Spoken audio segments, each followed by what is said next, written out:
In the heart of a forgotten town, where the streets always smelled of rain and old wood, lived a lonely old puppeteer named Mr. Varlow. His shop, cluttered with wooden dolls, marionettes, and carved masks, was avoided by most. The locals whispered that his creations moved when no one was looking. One day, a curious boy named Daniel wandered into the shop.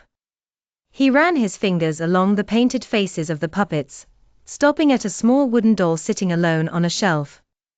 Its round eyes were too dark, its carved smile just a little too wide. "You like that one?" Mr. Varlow asked, his voice hoarse from years of solitude. Daniel nodded. The puppeteer hesitated before handing over the doll. "It's yours," he said, "but listen carefully, never leave it alone in the dark.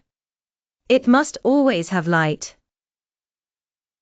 Daniel frowned. "Why?" Mr. Varlow just shook his head. "Promise me." Daniel grinned. "I promise." The first night that evening, Daniel placed the doll on his bedside table and fell asleep. A small nightlight cast a warm glow over the room. Hours later, a flicker, then darkness. The power had gone out. Daniel woke to a faint rustling. His breath hitched. The room was silent, but something was different. Slowly, he turned his head toward the doll.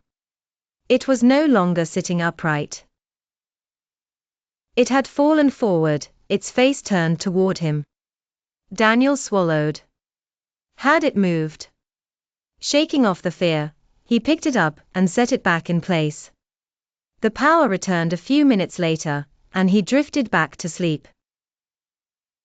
The changes over the next few days, the doll began to change. Its wooden fingers, once rounded and smooth, had sharpened into claw-like points. Its painted smile stretched wider. Then came the whispers. Late at night, Daniel heard it murmuring, soft, indistinct words, like a secret being shared from just beyond his ear. He shoved the doll in his closet, but the whispers didn't stop.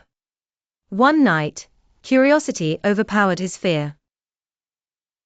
He opened the closet door. The doll was gone. A scraping sound came from under his bed. Heart pounding, he crouched down. The doll lay there, its dark wooden eyes staring back. And then, it twitched.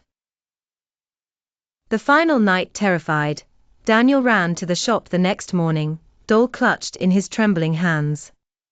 "Mr. Varlow, take it back," he begged. The old man's face went pale.